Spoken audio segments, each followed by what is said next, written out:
toi. Mon cœur ne brûle que pour toi. Pour un cœur à cœur avec toi, Seigneur. Le reste perd en importance quand je suis là dans ta présence.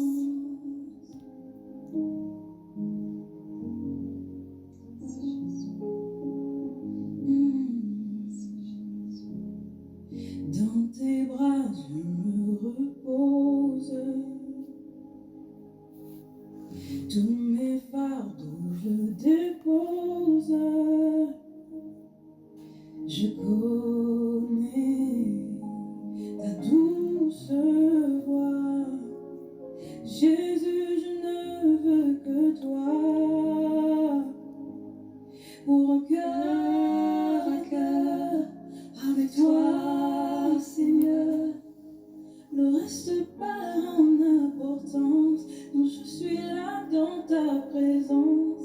Face à face, devant ta grâce. Le reste perd en importance quand je suis là dans ta présence.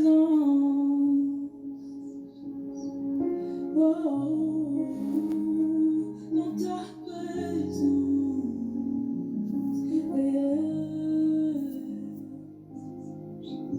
Je plie le genou, j'abandonne tout. Le seul désir de mon cœur, c'est ton cœur. Oui, je plie le genou, j'abandonne tout. Le seul désir de mon cœur, c'est ton cœur. Gloire à Dieu. Salutations à tout le monde. J'espère que vous allez super bien par la grâce de Dieu, notre Père et notre Dieu qui est vivant au milieu de nous, en nous, et qui travaille avec nous. Amen. Un petit thème, l'intention de ta prière est dans ton intercession. L'intention de la prière, de ta prière, est dans ton intercession. Nous sommes en Christ et nous aimons la prière. J'ose croire que tu aimes prier. Vous savez, la prière, c'est une demande à Dieu par le nom de Jésus.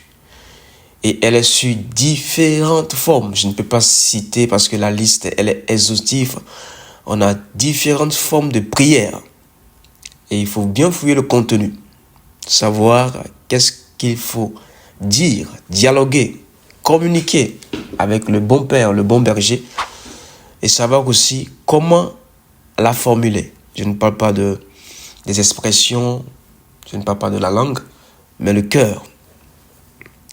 Donc il y a des prières avec action de grâce, louange, adoration, des prières qui sont une demande face à un manque, à un besoin, à une difficulté. La prière par la foi, par les déclarations, par des réclamations, la prière par autorité et les prières par des requêtes sous forme de l'intercession, d'intercession. Et c'est en faveur d'une autre personne ou du voisin, de ton entourage, un groupe de personnes que Dieu te mettra à cœur. Une prière en faveur d'une mission, une assemblée, une vision, une prière à l'endroit de la nation et des nations, ou soit un événement à venir qui était révélé par prophétie ou par vision. Voilà. Donc, il y a la prière, il y a les supplications, par des soupirs inexprimables, et il y a l'intercession. C'est pourquoi dans nos assemblées, nous demandons à tous ceux qui sont responsables, leaders, conducteurs, d'avoir un groupe d'intercession. Et à part cela, nous-mêmes, en tant que personnes en Christ, disciples, dans le nom de Jésus-Christ, nous devons avoir une vie de prière personnelle et de groupe, qui sont nos assemblées là où nous nous réunissons. Il y a aujourd'hui d'autres qui interdisent aux gens de ne pas aller dans une assemblée, dans un lieu de prière. Jésus a bâti sa maison et dit: ma maison sera une maison de prière. Une maison, ce n'est pas simplement être seul. Quand tu es seul, si tu t'isoles, voilà, tu es une proie facile à l'ennemi. Donc, rencontre les frères et sœurs à un lieu qui, voilà, qui t'a été donné par inspiration ou par discernement, et va et prie. Tu vois, il y a des heures de prière, hein, tu vois.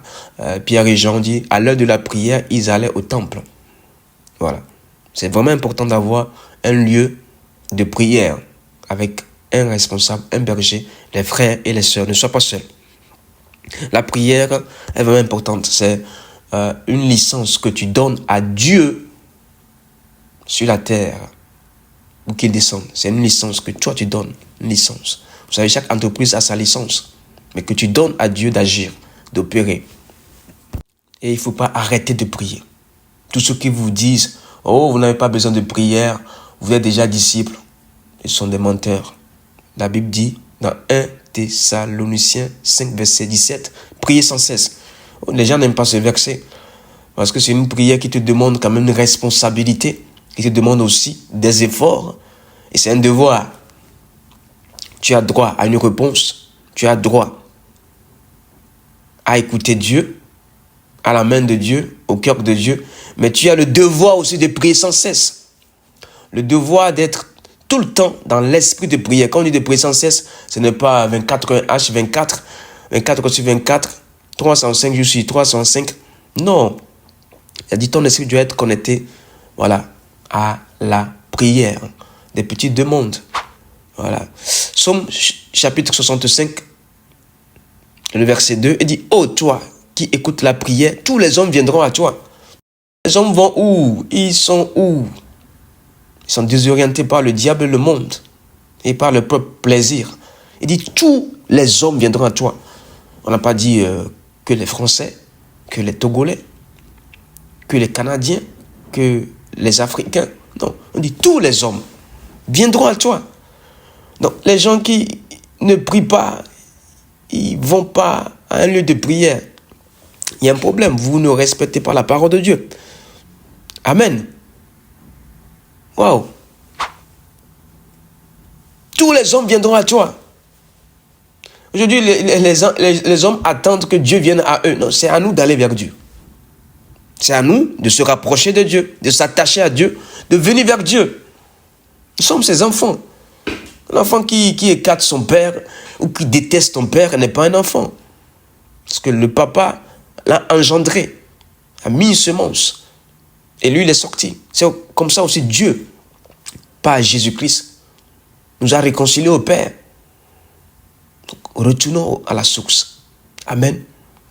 Voilà. Maintenant, dans tout ce qu'on peut adresser comme prière, des fois, on fait des demandes. Et ces demandes sont mal faites, mal formulées, mal adressées à Dieu. Nous allons lire la parole de Dieu. Et j'en viens maintenant dans le message. Jacques chapitre 4, verset 3, qui dit, vous demandez et vous ne recevez pas, parce que vous demandez mal, dans le but de satisfaire vos passions. Vos passions. Donc, la prière, on peut mal la demander. Je me suis posé cette question. Et je vous la pose aussi, vous qui m'écoutez. Soyez bénis de m'écouter. Mais écoutons le Saint-Esprit dans ce message. Demandez mal dans une prière. Donc ça se passe, ça arrive. Ah ouais, ok.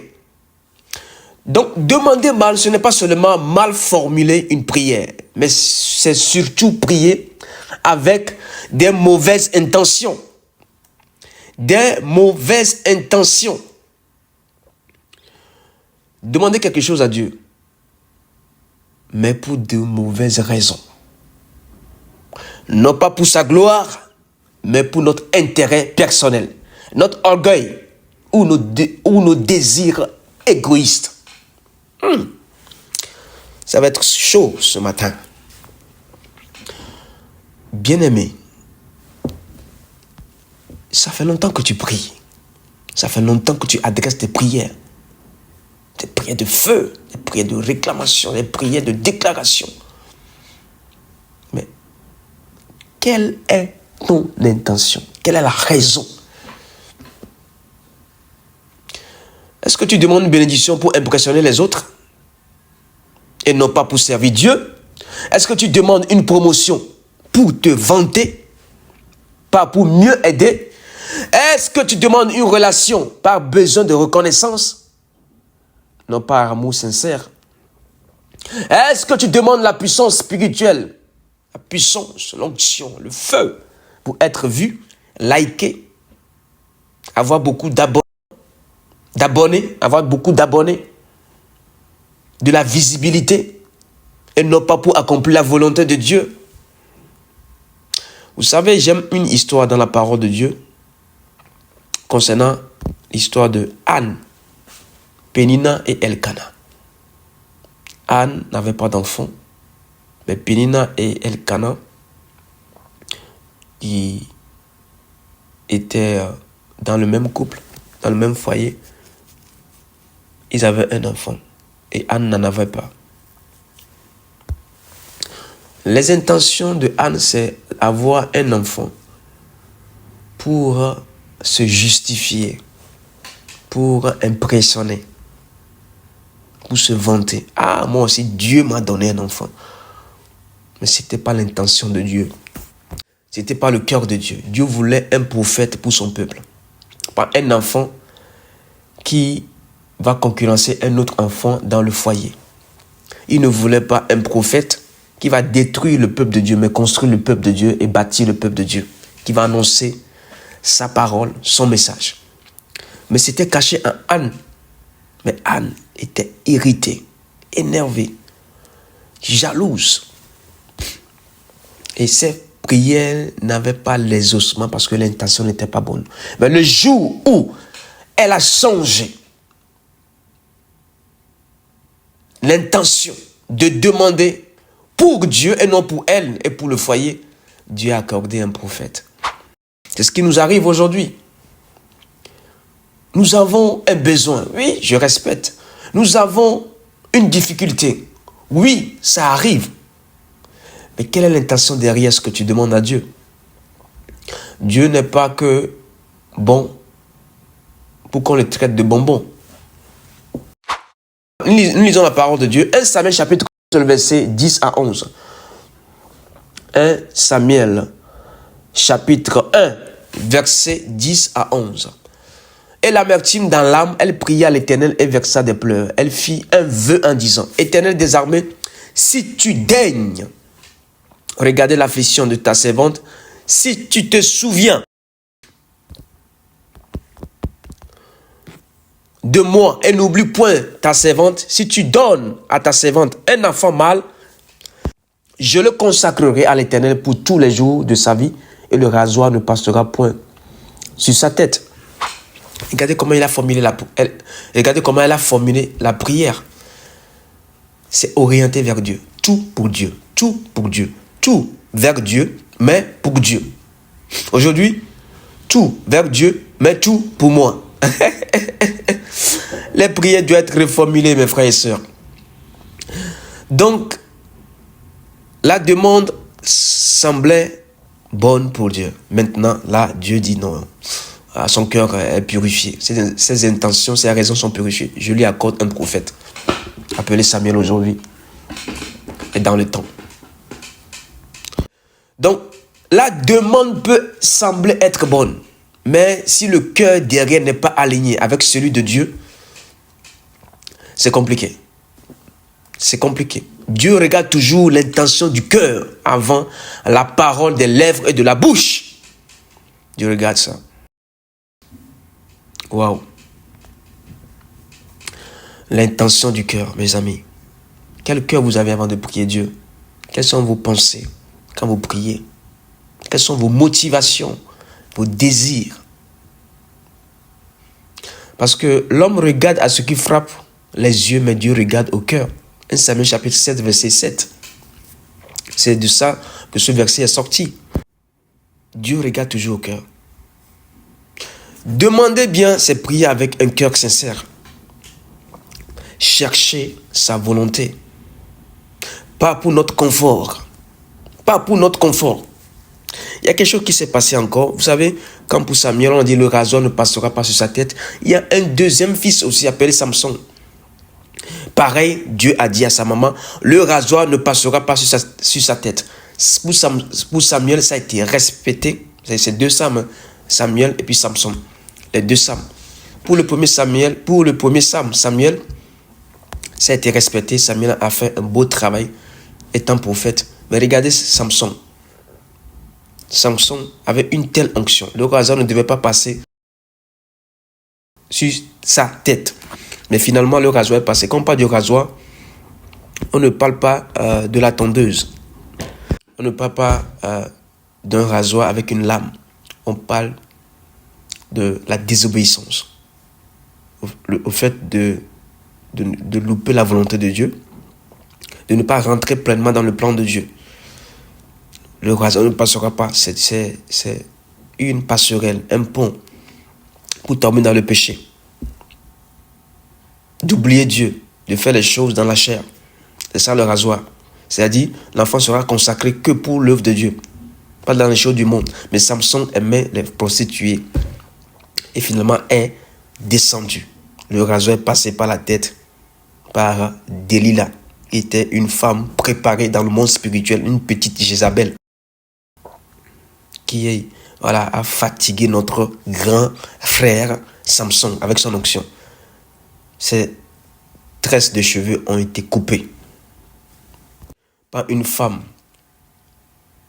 très habile à détruire l'onction, la vision et la mission et la personne. Donc dans tout ça, il a perdu l'onction et quand il s'est retrouvé dans la main des Philistins qui le cherchaient à le tuer, Samson a fait une prière.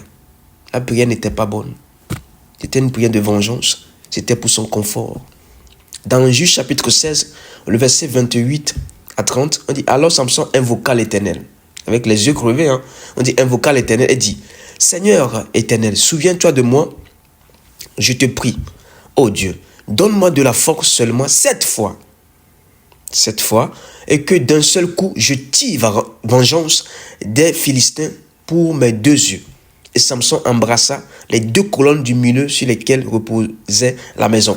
Il s'appuya contre elles. L'une était à sa droite et l'autre à sa gauche. Samson dit, que je meure avec les Philistins. Il se pencha fortement et la maison tomba sur les princes et sur tout le peuple qui y était. Ce qu'il fit périr à sa mort fut plus nombreux que ceux qu'il avait tués pendant sa vie. Samson, comment tu peux faire une prière comme ça? Dieu t'a donné l'onction pour donner la vie quand tu étais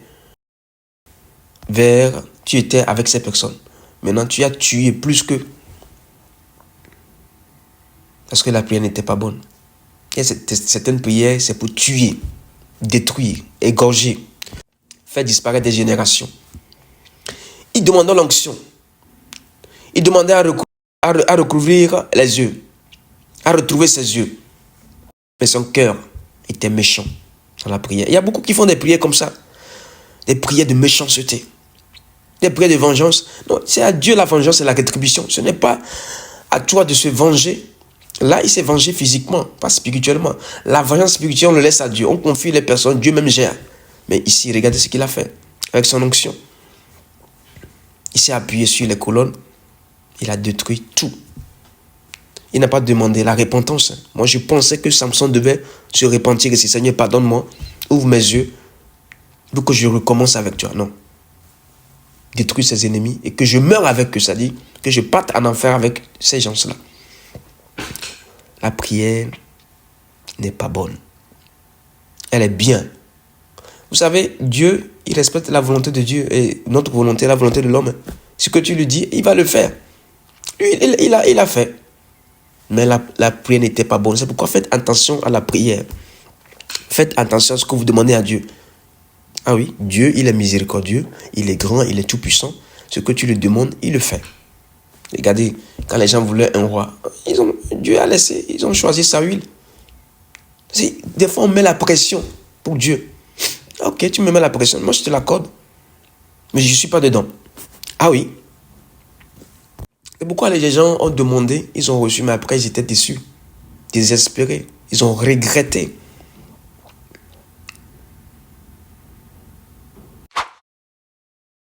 Et je vous le dis et je vous le répète, les prières, il faut avoir une bonne intention.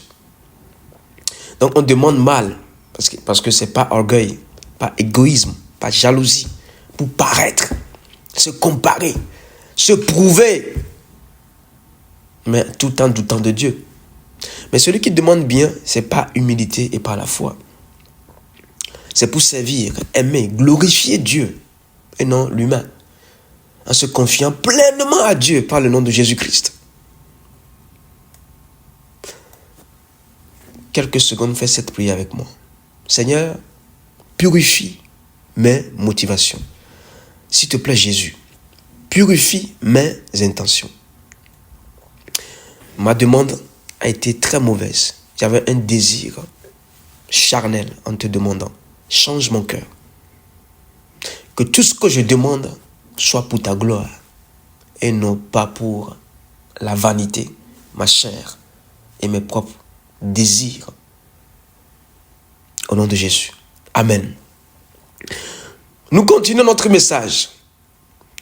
Il y a encore 2 personnes qui sont retrouvées au temple. C'est pourquoi je vous ai parlé de la prière au temple. Les gens, ils vont prier. C'est très bien les lieux de prière. Nous bénissons les lieux de prière. Ici en France et ailleurs. Nous allons lire un texte, nous allons comprendre encore ce que Jésus voulait nous faire comprendre. Nous allons lire Luc chapitre 18, le verset 9 à 14. Luc chapitre 18, verset 9 à 14. 2 hommes montèrent au temple pour prier. L'un était pharisien et l'autre publicain. Le pharisien debout priait ainsi en lui-même.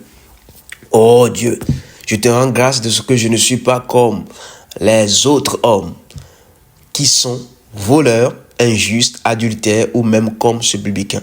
Je jeûne 2 fois la semaine. Je donne la dîme. Je donne la dîme de tous mes revenus. Ok. Le publicain, se tenant à distance, n'osait même pas lever les yeux vers le ciel, mais il se frappait la poitrine en disant « Oh Dieu, sois apaisé envers moi, qui suis un pécheur. » Je vous le dis, celui qui descendit dans sa maison justifié plutôt que l'autre, car quiconque s'élève sera abaissé, et celui qui s'abaisse sera élevé. Qui est le pharisien? Le pharisien, c'est les hommes de religion, la religiosité à fond, dans leur cœur, dans leur vie, dans leur caractère, dans leurs actions, sans humilité. Je répète, le pharisien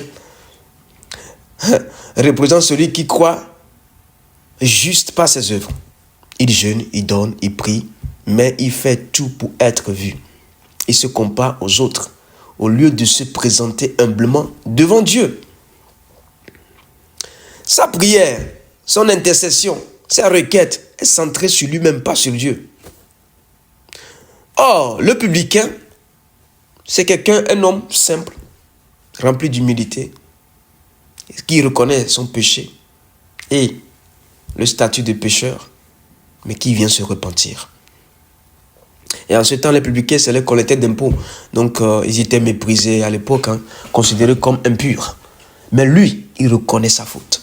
Il ne se justifie pas. Il s'est en plus tenu à distance, avec un regard baissé, c'est-à-dire, il n'est pas digne devant Dieu. Il a demandé la compassion et l'amour de Dieu envers lui. Vous savez, sa prière était sincère, humble et authentique. Et Jésus a justifié tel homme. 2 personnes viennent prier au temple. Mais déjà, ils ont un problème. Être 2, normalement, c'est être disciple. C'est saluer, s'embrasser, faire un petit câlin. Comment tu vas, mon frère? Est-ce que tu as passé une bonne journée? Alors, tu es venu aussi prier. C'est ça, en fait. Pas de bonjour. Dans la prière, accusation. Une prière d'apparence. Oh, Dieu ne regarde pas l'apparence, mais au cœur. Ce n'est pas la perfection qui attire la grâce de Dieu, mais l'humilité. Il prie avec orgueil, peut-être avec une voix, une tonalité. Il a beaucoup parlé en langue, sorti 1000 versets en 2 secondes. Aucune repentance. Mais le public cherchait la miséricorde de Dieu. Bien-aimé, il est écrit dans Jacques chapitre 4, verset 6, que celui qui s'élève sera abaissé et celui qui s'abaisse sera élevé. On parle de l'humilité. On est trop orgueilleux aujourd'hui dans nos assemblées. Hein? Dieu élève les humbles et résiste aux orgueilleux. Dieu élève les humbles et résiste aux orgueilleux. Le pharisien était fier. L'autosatisfaction. Mais il a été rejeté, non justifié. Mais le publicain, humble, un homme de repentance, il a été pardonné et accepté, qualifié. Et ce qui se passe aujourd'hui, on est nombreux à aller dans les assemblées. On est nombreux à se présenter devant le Seigneur, à servir Dieu. On est nombreux à vouloir faire l'œuvre de Dieu, la mission de Dieu, à accomplir une vision. Et notre attitude dans nos temples, comment on se voit, on se voit et on voit les autres de haut. Même, regardez un peu, le racisme même dans les églises. Oh, c'est une église africaine, c'est une église des Blancs. Déjà ça casse l'image de l'église ou d'une assemblée. Oh, c'est une église africaine, c'est dirigé par un noir, donc je n'irai pas. Oh, c'est un blanc. Oh, c'est un occidental. C'est un colon. C'est un raciste, je n'irai pas. Mais est-ce que tu sais l'onction que Dieu a déposée sur cette personne? Est-ce que tu sais la grâce qui est sur cette personne? Arrêtons de regarder toujours la couleur, la peau, les origines. Oh, lui, il ne parle pas bien français. Hein. Il ne comprend pas le français, il n'a pas le français de Molière. Hein. Ah, il ne parle pas comme Jean-Luc Mélenchon. Hein. Oh là là, il n'a pas fait de grandes études. Oh là là, je ne peux pas me pointer là-bas. Hein. Ah non, non, non, non. Je ne vais pas me retrouver dans un mouvement où il n'y a que des pauvres. Hein. L'orgueil. L'orgueil, mes amis. L'orgueil. On se vante trop. Ça chasse la présence de Dieu. Ça chasse et éloigne l'esprit de Dieu. La présence de Dieu. Que Dieu purifie nos assemblées. Que Dieu purifie nos cœurs avant d'y entrer. Nos églises sont remplies des gens minés, virusés de mauvaises intentions, de mauvais cœurs. Que Dieu nous délivre. Que Dieu nous délivre. On veut impressionner par les apparences. Quelle est l'attitude de ton cœur? Vous savez, la position du corps de l'humain dans un endroit, dans un lieu, ne compte pas. Mais c'est la position surnaturelle et spirituelle. Les gens qui viennent, est-ce que vous savez comment Dieu les a repositionnés dans le royaume des cieux, le royaume de Dieu? Ils peuvent s'asseoir sur une chaise simple comme ça, pas une chaise royale, comme je vois aujourd'hui dans les églises. Ils mettent une grosse chaise royale devant. Dieu même à côté, lui, il est assis dessus. Est-ce qu'on a besoin de tout ça? Est-ce qu'on a besoin de tout ça? On doit filmer l'homme de Dieu avec sa chaussure, la grosse voiture, un tapis rouge, jusqu'à dans le temple. Mais où allons-nous, mes chers amis? Où allons-nous? Il faut toujours montrer le jet privé de l'homme de Dieu, ses grosses maisons, ses entreprises. Pourquoi vous ne montrez pas les gens qui sont pauvres dans vos églises ou dans votre communauté, leur vie quotidienne? Je le connais, Dieu bénit, Dieu élève, Dieu glorifie. Mais soyons humbles. Soyons humbles. Jésus n'était pas comme ça. Jésus, il marchait avec les gens de mauvaise vie. Il était avec les malades, les lépreux, les estropiés. Il était avec les paralytiques. Aujourd'hui, on dit les personnes en situation de handicap. Ils étaient avec des voleurs, des brigands. Pourquoi vous voulez rester dans le luxe, dans le confort, avant qu'on dise que... Non, tu peux avoir tout ça. Je respecte. Je bénis Dieu pour ça. Mais ne l'affiche pas pour dire que c'est... Non, les autres qui ne l'ont pas, ils seront frustrés. Ils seront dérangés. Ils ne peuvent même pas rentrer dans ton atmosphère à cause de ça. Je sais que tu es un témoin, tu as des bons témoignages. Mais il ne faut pas en faire trop. Il ne faut pas abuser. Il ne faut pas être à l'extrême avec les biens matériels de ce monde. Bien-aimés, faisons attention. Je ne suis pas comme se comparer aux autres. On est trop dans la comparaison. Ah, moi je prie plus que les autres à l'église. Hein. Et alors? Mais ta prière doit encourager les faibles. Ceux qui ont dans lacune des faiblesses. Ah, moi je jeûne beaucoup. Hein. Oui, c'est pour aider les autres. Oh, moi, dans ma voiture, personne ne rentre. Je viens seul à l'église, tu ne fais même pas de covoiturage. Quelle honte. Oh, j'ai beaucoup de vêtements dans les placards. Non, les gens sont mal habillés. Sors un peu et donne aux autres.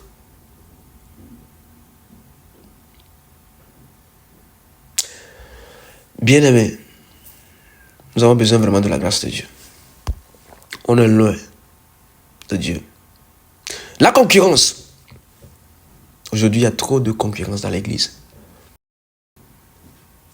Si tu ne peux pas gérer une méga église ou un méga église, je ne sais pas comment vous le dites, pourquoi tu demandes des fidèles? Bon, je viens au nombre maintenant. Vous savez, Dieu donne à chaque berger la capacité de gérer, la gestion. Tu es là, tu es en train de voir une méga église. Et tu as simplement 2 brebis ou 2 fidèles. Et puis tu continues à insulter les méga églises. Mais si Dieu sait que tu as la capacité, l'onction pour 2 brebis, 2 fidèles, il va te le donner. Tu n'auras que ça. Regardez la parabole des talents. On a donné 1, 2, 5, 10. Ils ont géré. C'est-à-dire, le nombre, on ne peut pas être concurrent dans le nombre. Il y a des gens qui vont drainer des foules. Noé avait construit l'arche, un gros H. C'est 8 personnes qui sont entrées. C'est-à-dire, Titanic comme ça. En ce temps, Titanic aujourd'hui. Et puis, c'est 8 personnes, quoi. C'est la honte, normalement. Mais Noé s'est contenté. Parce que ce n'est pas lui qui avait la clé de l'arche, c'était Dieu. Bien-aimé, tout ce que vous avez là, la clé appartient à Dieu. Les églises que vous avez, le nombre d'églises que vous avez, le nombre de personnes, la clé appartient à Dieu. Ce n'est pas votre clé. Pourquoi ne tombe pas dans la concurrence? Il y a des gens qui vont... Regardez les renards banquiers dans le temps. Ils drainaient des foules.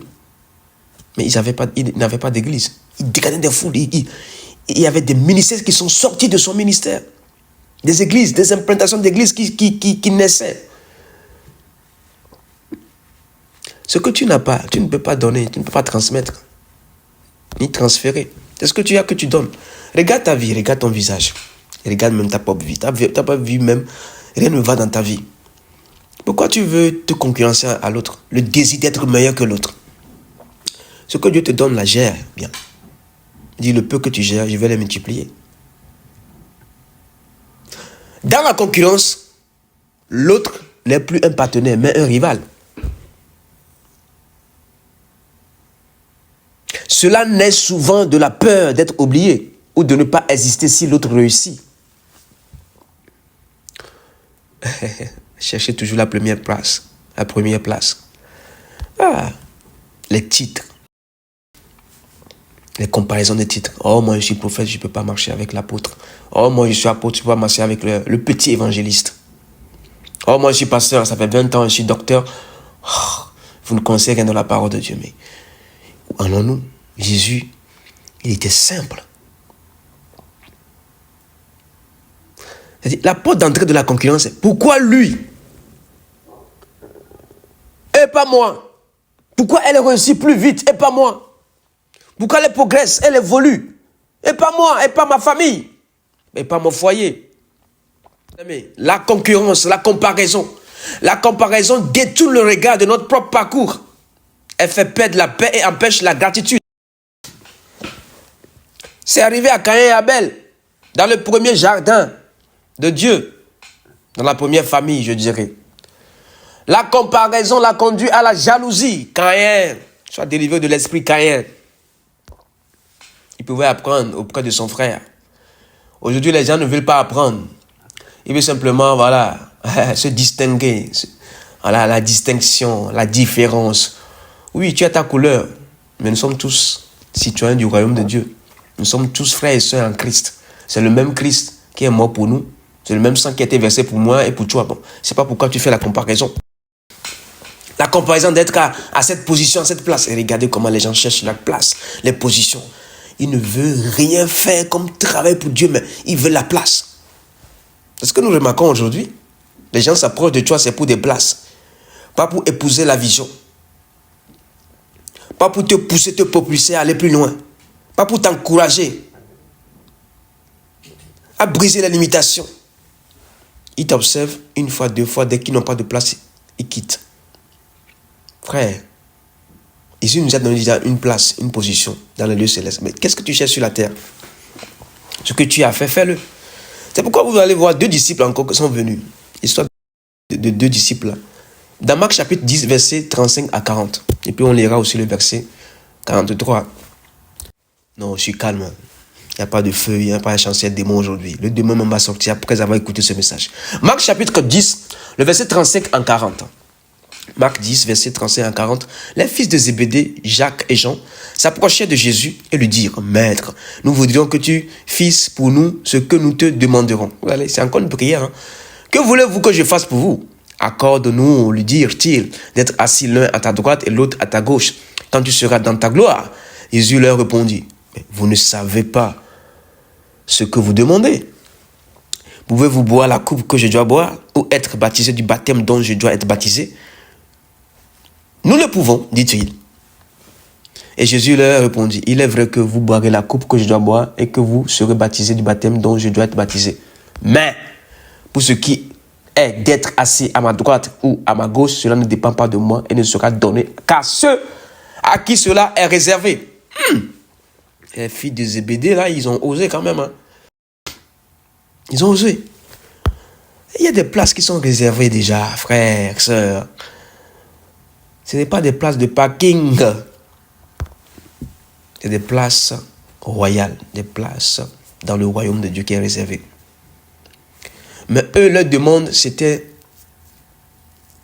pas une demande spirituelle, c'est charnel. Donc quand ils ont fait cette demande, les autres disciples aussi ont accouru. Ah non, pourquoi vous pouvez faire cette demande? Nous aussi on veut la place. Et ça a créé la concurrence et la comparaison. Et dans le verset 43 de Marc 10, on dit, mais quiconque veut être grand parmi vous, qu'il soit votre serviteur. Et Jésus les a amenés à l'humilité, à se rabaisser un petit peu. C'est comme ça que nous avons Jésus-Christ aujourd'hui. Nous voulons paraître. Le besoin de donner une image, même si elle n'est pas réelle. On cherche à être admiré, respecté ou reconnu. Souvent parce qu'on craint de ne pas être assez ou faire assez. C'est une façade, mes amis, c'est une façade. On veut se montrer, on veut s'afficher. Mais à l'intérieur, on cherche simplement d'être validé. Seigneur, guéris notre intérieur, nos blessures, nos envies. Que l'esprit pharisien te quitte au nom de Jésus-Christ. Toi qui veux paraître toujours, paraître juste, toujours se défendre, être toujours en mode défense, défendre ses intérêts personnels, être individualiste. Fais attention. Vouloir se justifier, défendre sa valeur. Au lieu de laisser les actes parler d'eux-mêmes, on cherche à convaincre les autres qu'on a raison, qu'on est bon, qu'on mérite. Frères et sœurs, vous ne méritez rien si tout n'est pas grâce. La justification de soi, montrer souvent qu'on a trouvé la paix intérieure. Oh, tu n'as aucune paix intérieure. Tu es brisé à l'intérieur de toi, fracassé. Le visage, voilà, il y a le make-up, mais à l'intérieur de toi, rien ne fonctionne. Rien ne fonctionne. Le besoin d'attirer les regards. C'est pourquoi Jésus va encore enseigner dans Matthieu chapitre 6, verset 1, dit, gardez-vous de pratiquer votre justice devant les hommes pour être vu d'eux. Il dit, gardez-vous. Gardez-vous. Et quand tu sens que l'autre ne te comprend pas ou te dépasse, tu cherches à te justifier. Et tu finis par te montrer pour prouver que tu existes. À l'heure actuelle, est-ce que Dieu sait que même que tu existes? Moi, je demande toujours la grâce de Dieu, Seigneur. Est-ce que je suis en bon terme avec toi? Est-ce que je suis encore dans les lignes, dans les clous? Fais-moi grâce, miséricorde, de demeurer en toi, de marcher avec toi, de refléter toujours l'image que tu es, de garder mon identité. Ce n'est pas histoire, j'ai l'onction, j'ai la puissance, je dégage, non. C'est une histoire d'humilité et d'obéissance. Donc, je t'invite, avec la sagesse divine, à ne pas chercher à être meilleur que les autres, mais à devenir meilleur que toi, même hier. C'est-à-dire, sois ton propre concurrent. Défie. Fais tes propres challenges. Perso. Ne cherche pas à paraître, mais à être. Ne cherche pas à te justifier, mais à laisser Dieu te défendre. Ne cherche pas à te montrer, mais à te transformer. Il y a beaucoup de prières qui sont bloquées aujourd'hui, juste à cause de ça. Mais je t'encourage, je te conseille. Demande toujours le conseil du Saint-Esprit. Il t'enseignera. Il te montrera les choses cachées. Bien-aimé, beaucoup de prières n'ont pas d'exaucement à cause de ce caractère, de ces attitudes qu'on a en Christ. Je parle aux personnes qui sont en Christ et ceux qui arrivent. Faites attention à la visibilité. Faites attention. Le diable, c'est un ange déchu qui se déguise en ange de lumière. Il est très subtil, rusé et malin. Ne l'écoute pas, écoute la voix de l'Esprit. J'espère que ce message vous parlera. Revoyez vos motivations, vos intentions, vos raisons dans la prière. Dieu nous recommande de prier, de veiller et prier, de jeûner et prier, d'être dans une attitude de prière, d'être dans sa présence. Mais il faut savoir comment se positionner dans le lieu de prière et vers qui tu pries. Que Dieu vous bénisse au nom de Jésus-Christ. Amen, amen. À bientôt. Votre serviteur.